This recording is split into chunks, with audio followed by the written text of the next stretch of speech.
തെരഞ്ഞെടുപ്പിൽ പേരാവൂർ നല്ല പ്രയാസമുള്ള സീറ്റാണെന്ന് പാർട്ടിയിലെ ചർച്ചയിൽ പറഞ്ഞിരുന്നുവെന്ന് LDF സ്ഥാനാർത്ഥിയായിരുന്ന KK ശൈലജ. താൻ മാത്രമല്ല എല്ലാ സഖാക്കളും ഇത് പറഞ്ഞിരുന്നുവെന്നും KK ശൈലജ ഡൽഹിയിൽ പറഞ്ഞു.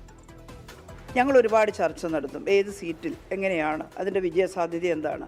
ആ ചർച്ച എന്നോട് മത്സരിക്കാൻ പറഞ്ഞാൽ ഞാനായിട്ട് നടത്തുന്ന ഒന്നല്ല. എല്ലാവരും കൂടി അതിൻ്റെ സാധ്യതകൾ അവലോകനം ചെയ്യും. അങ്ങനെ ചെയ്യുമ്പോൾ നല്ല പ്രയാസമുള്ള സീറ്റാണ് പേരാവൂർ എന്ന് തന്നെയാണ് ഞങ്ങൾ പറഞ്ഞത്. കാരണം 15 വർഷമായിട്ട് UDFൻ്റെ സ്ഥാനാർത്ഥി അവിടെ ജയിക്കുന്നു എന്ന് മാത്രമല്ല, UDFന് ശക്തമായ അടിത്തറയുള്ളൊരിടാണ്. ഞാനല്ല, എല്ലാ സഹാക്കളും പറഞ്ഞിരുന്നു.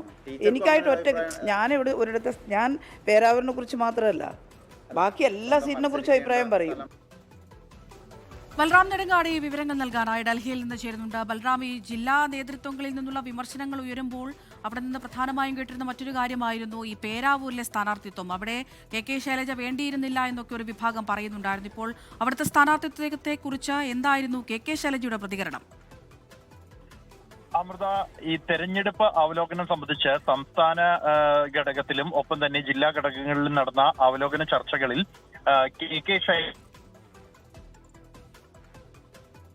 ബൽറാമിലേക്ക് എത്താം. ചെറിയ ഒരു സാങ്കേതിക തടസ്സമുണ്ട്. തെരഞ്ഞെടുപ്പിൽ പേരാവൂർ നല്ല പ്രയാസമുള്ള സീറ്റാണ് എന്ന് പാർട്ടിയിലെ ചർച്ചയിൽ പറഞ്ഞിരുന്നു എന്നാണ് LDF സ്ഥാനാർത്ഥിയായിരുന്ന KK ശൈലജ ഡൽഹിയിൽ പ്രതികരിച്ചത്. താൻ മാത്രമല്ല എല്ലാ സഖാക്കളും ഇത് പറഞ്ഞിരുന്നു എന്നും KK ശൈലജ പറയുന്നു. ഈ സൂചിപ്പിച്ചതുപോലെ തന്നെ ജില്ലാ ഘടകങ്ങളിലൊക്കെ ഈ തോൽവി വിലയിരുത്തിക്കൊണ്ടുള്ള യോഗങ്ങളൊക്കെ തന്നെ ഉണ്ടായിരുന്നു. അവിടെ നേതൃത്വത്തിനെതിരെയുള്ള വിമർശനങ്ങൾ ഉയർന്നതിനോടൊപ്പം തന്നെ ഉയർന്നു കേട്ട ഒരു കാര്യമായിരുന്നു പേരാവൂർ സീറ്റിലെ മത്സരത്തെക്കുറിച്ച്, സ്ഥാനാർത്ഥിത്വത്തെക്കുറിച്ച്. KK ശൈലജയ്ക്ക് പകരം പിണറായി വരെ മത്സരിക്കേണ്ടിയിരുന്ന ഇടമായിരുന്നു പേരാവൂർ എന്നതുൾപ്പെടെയുള്ള കാര്യങ്ങളൊക്കെ പല ഘടകങ്ങളിൽ നിന്നും ഉയർന്നു വരുന്ന കാഴ്ചകളൊക്കെ നമ്മൾ കണ്ടിട്ടുണ്ടായിരുന്നു. ഏതായാലും പക്ഷേ അവസാന ഘട്ടം വരെയും വലിയ ശക്തമായൊരു മത്സരം അവിടെ നടന്നിട്ടുണ്ടായിരുന്നു എന്നുള്ളത് തെരഞ്ഞെടുപ്പ് ദിവസം നമ്മൾ കണ്ടതാണ്. ബൽറാം നെടുങ്ങാടി തുടരുന്നുണ്ട്. ബൽറാം, പറയൂ.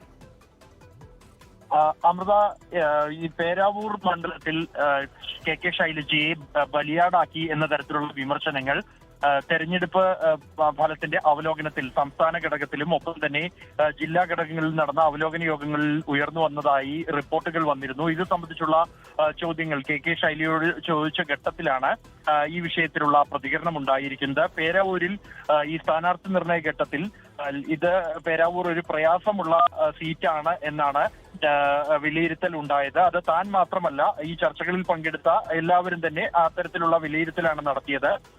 കാരണം UDFന് വലിയ മേൽക്കൈയുള്ള മണ്ഡലമാണ്, കഴിഞ്ഞ 15 വർഷമായി UDF ഭരിക്കുന്ന മണ്ഡലമാണ് എന്ന വിലയിരുത്തലായിരുന്നു. എങ്കിൽ പോലും താൻ മത്സരിച്ചാൽ ആ സീറ്റ് പിടിച്ചെടുക്കാൻ കഴിയും എന്ന തരത്തിലുള്ള അഭിപ്രായങ്ങൾ ഉയർന്നു വന്നു. തുടർന്ന് ഒറ്റക്കെട്ടായി അത്തരത്തിലൊരു തീരുമാനം എടുക്കുകയായിരുന്നു എന്നുമാണ് KK ശൈലജ വിശദീകരിക്കുന്നത്.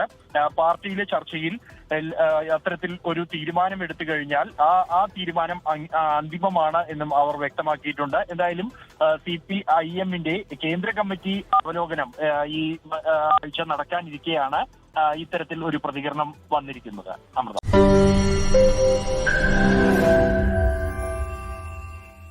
ലോകത്തെവിടെയായാലും ഏത് സമയത്തും 24 വാർത്തകളും ഓഗ്മെന്റഡ് റിയാലിറ്റി പാക്കേജുകളും എക്സ്പ്ലെയിനറുകളും വിശദമായി കാണാൻ ഞങ്ങളുടെ YouTube ചാനൽ നിങ്ങൾക്ക് സബ്സ്ക്രൈബ് ചെയ്യാം.